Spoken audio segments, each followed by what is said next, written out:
وہ صاحب پچھلی دفعہ جب میں نے آپ کے ساتھ پوڈ کاسٹ کی نا تو مجھے اسٹوڈنٹس نے بڑے میسج کیے. انہوں نے کہا جی سارے تسی بڑے بندیاں دے سوال پوچھ لینے, اسٹوڈنٹس کے بارے میں کچھ نہیں پوچھا. تو پھر اب یہ میں نے خاص طور پہ اسٹوڈنٹس کے بارے میں پوچھا ہے کہ آپ مجھے کوئی ایسا وظیفہ بتائیں اسٹوڈنٹس کے لیے کہ ایک تو ان کی پڑھائی میں آسانی ہو نا ان کے لیے, کیونکہ ہمارے اسٹوڈنٹ سارا سال نہیں پڑھتے, وہ پڑھتے ہیں آخری ویک میں نا پیپر سے پہلے, ان کے لیے آسانی ہو. اور پھر خاص طور پہ جب ہمارا اسٹوڈنٹ امتحان گاہ میں بیٹھا ہو آگے سامنے رکھ کے وہ ایگزامینیشن شیٹ اور اس پہ لکھ رہا ہو, تو اس کو اس وقت آسانی پیدا ہو, وہ بھی اس کو یاد آ جائے جو اس نے یاد ہی نہیں کیا. اس کے لیے کوئی وظیفہ بتائیں. جی, تعلیم میں آسانی اور امتحان میں کامیابی کے لیے. ہاں جی. سب سے پہلے تو جب کتاب کو کھولنا ہے پڑھنے کے لیے تو دعا پڑھیں, رب یسر ولا تعسر, کہ اللہ اس کو میرے لیے آسان کر, مشکل. آہا ماشاء اللہ. اور پھر ساتھ میں یا فتح, اس کا ورد رکھنا ہے کہ اللہ میرے سینے کو کھول دے. امتحان گاہ میں بندہ بیٹھ گیا ہے, پیپر سامنے آ گئے ہیں, آنکھیں بند کر کے اللہ سے کہ رب یسر ولا تعسر, اے اللہ اس کو میرے لیے آسان کر دے, مشکل نہ کر. یا فتح, کھولنے والا, میرے سینے کو کھول دے, میرے دماغ کو کھول دے, امتحان کو لکھا جائے. اور پڑھائی کے دوران اس آیت کا ورد رکھا جائے, اللہم مالک الملک تؤتی الملک من تشاء وتعز من تشاء وتذل من تشاء بیدک الخیر انک علی کل شیء قدیر. یہ تھا امتحان دینے تک. امتحان کے بعد نتیجہ آنے تک کم از کم روزانہ 100 مرتبہ الملک القدوس, یا ہر نماز کے بعد 25 مرتبہ الملک القدوس کا ورد رکھا جائے. اللہ رب العزت کے فضل و کرم سے نتیجہ کامیابی والا ہے. ماشاء اللہ. تو بڑی آپ نے پتے کی بات بتائی ہے, اور ضرور خاص طور پہ جو ہمارے نوجوان آج کل CSS کے ایگزامز کی تیاری کر رہے ہیں اور اسپیشلائزیشن کر رہے ہیں اور بڑے بڑے معاملات میں ہیں, تو اللہ تعالیٰ ان کے لیے آسانیاں فرمائے. آپ نے بڑا اچھا وظیفہ بتایا. اچھا مفتی صاحب, ایک بڑا دلچسپ مجھے سوال کسی نے بھیجا آپ کے لیے, بار بار انہوں نے مجھے میسج کیا. انہوں نے کہا جی میں کتنے دن ہو گئے ہیں مفتی محمد احمد شہباز صاحب کو میں جنت میں دیکھ رہا ہوں, اس کی کیا تعبیر ہے؟ میں کہا یار ان کے لیے جو بڑی اچھی لگ رہی ہے, تو آپ نے ان کو دیکھا تو آپ بھی جنت میں ہی ہوں گے نا اس وقت دیکھ رہے ہیں ان کو. وہ سب اس کی بھی تعبیر بتائیں. بندے آپ کو جنت میں دیکھتے ہیں, اپنے آپ کو نہیں دیکھ دے. اللہ کرے اللہ ان کے خواب کو پورا کرے. جی آمین. اللہ ہم سب کو جنت میں اکٹھا فرمائے. جنت میں کسی کو دیکھنا جی اچھے خواب کی علامت ہے. وہ بھی مفتی احمد شہباز صاحب کو دیکھنا ان کے لیے گناہ گار ہیں, اللہ پاک جو ہے نا اپنی رحمت فرمائے, اپنی مغفرت کا معاملہ فرمائے. ٹھیک ہے. اچھا مفتی صاحب, خواب کے اندر دولت دیکھنا, مال دیکھنا, اپنے آپ کو امیر دیکھنا, اس کی کیا ممکنہ طور پہ علامت ہو سکتی ہے؟ یہ دولت ہے, جو مال ہے, جو امیری ہے, یہ اللہ پاک کی چیز ہے.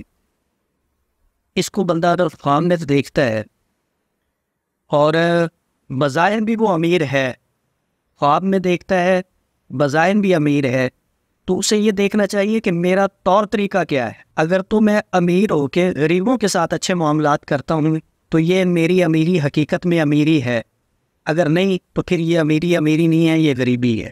اور اللہ رب العزت خواب میں ان چیزوں کو دکھا کے بندے کو یہ احساس دلاتے ہیں کہ اگر میں دے سکتا ہوں تو میں واپس بھی دے سکتا ہوں. اللہ کی اس نعمت پہ شکر ادا کرنا چاہیے اللہ کا, اور اللہ کے اس دیے ہوئے میں سے خرچ کرنا چاہیے. یہ اشارہ اس طرح ہوتا ہے کہ دینے والا وہ ہے, اس کو اپنے ہاتھوں سے تقسیم کریں. دیکھیں قرآن پاک کی جو آیت ہے نا, الف لام میم ذالک الکتاب لا ریب فیہ ھدی للمتقین, آگے شروع ہوتی ہے الذین یؤمنون بالغیب, کہ وہ لوگ جو غیب پہ ایمان لائے ہیں, وَيُقِيمُونَ الصَّلَاةَ, اور نماز کو قائم کرتے ہیں, وَمِمَّا رَزَقْنَاهُمْ يُنْفِقُونَ, اور اللہ کے دیے ہوئے میں سے خرچ کرتے ہیں. اولئک علی ھدی من ربہم واولئک هم المفلحون, یہی لوگ ہدایت پر ہیں اور یہی لوگ کامیاب ہیں. تو یہ اشارہ ہوتا ہے اللہ کی طرف سے. مال و دولت دیکھنا, امیری دیکھنا خواب میں, یہ ایک اچھی تعبیر ہے.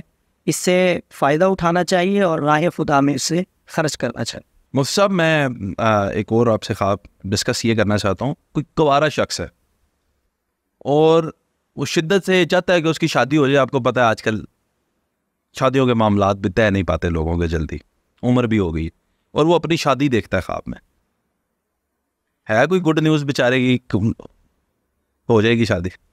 اگر خواب میں یہ دیکھا ہے نا کہ شادی ہو رہی ہے, ایک ہے شادی کی باتیں ہونا اور ایک ہے کہ واقعہ ہی شادی ہو گئی ہے, نکاح ہو گیا ہے. گلا تو شروع کرو نا پہلے.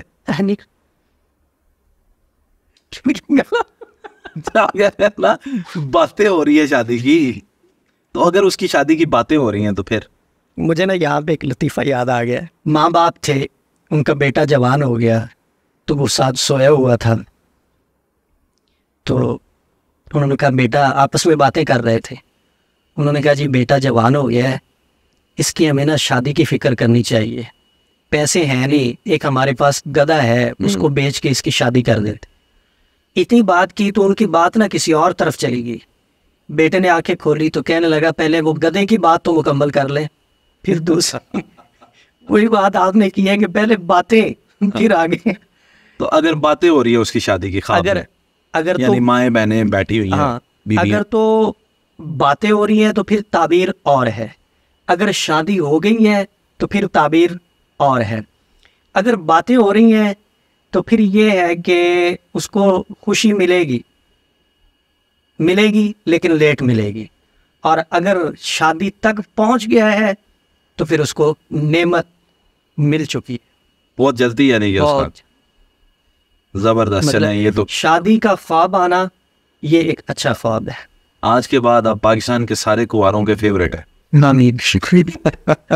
اللہ پاک سب کے نصیب آج نصیب اچھے گئے, نصیب اچھے ہے. شادی جو ہے نکاح بسا اوقات فرض ہوتا ہے, بسا اوقات یہ واجب کا درجہ رکھتا ہے. اچھا یہیں پہ اب سوال پیدا ہو جاتا ہے. آپ ماشاءاللہ وظائف جو بتاتے ہیں نا, لوگوں نے کمنٹ کر کے بتایا ہے کہ کیا اثرات آئے ہیں. کسی بچی کی, بیٹی کی شادی نہیں ہو رہی, کسی بیٹے کی شادی نہیں ہو رہی, وہ کیا وظیفہ کرے تو ان کی شادی جلدی ہو جائے گی؟ خود کریں یا ماں باپ کریں تو ہوگی؟ یہ ذرا بتائیں. دیکھیں اگر کوئی لڑکا ہے یا لڑکی ہے چاہتے ہیں کہ شادی ہو اور جلد از جلد ہو تو اس کے لیے بہت ہی آسان سا ایک وظیفہ ہے, خود کیا جا سکتا ہے. ماں باپ نہیں کر سکتے؟ ماں باپ بھی کر سکتے ہیں, لیکن اگر خود کرے لڑکی یا لڑکا اس کے زیادہ اثرات ہیں. کرنا یہ ہے کہ فجر کی نماز کے بعد جائے نماز پہ بیٹھ کے 3 مرتبہ درود پاک پڑھنا ہے, اور اس کے بعد سورہ اخلاص کو شروع کرنا ہے. بسم اللہ الرحمن الرحیم, قل هو اللہ احد اللہ الصمد اللہ الصمد اللہ الصمد اللہ الصمد. اس کو 100 مرتبہ پڑھنا ہے, پھر آگے سورت کو پورا کر دینا ہے. ایک دفعہ سورہ اخلاص ہوئی, 100 مرتبہ اللہ الصمد ہو گیا. پھر دوسری مرتبہ سورہ اخلاص کو اسی ترتیب سے پڑھنا ہے, تیسری مرتبہ اسی ترتیب سے پڑھنا ہے, 11 مرتبہ سورہ اخلاص کو پڑھنا ہے, 1100 مرتبہ اللہ الصمد کو پڑھنا ہے, اللہ کے حضور دعا کرنی ہے. 41 دن کوئی بندہ اس وظیفے کو کر لے, سوال ہی نہیں پیدا ہوتا کہ اس کے لیے کوئی اچھا رشتہ نہ ہے. 41 دن میں شادی, اللہ کے فضل, یعنی اچھا رشتہ. اچھا رشتہ. اور یہ بڑا آزمودہ ہے.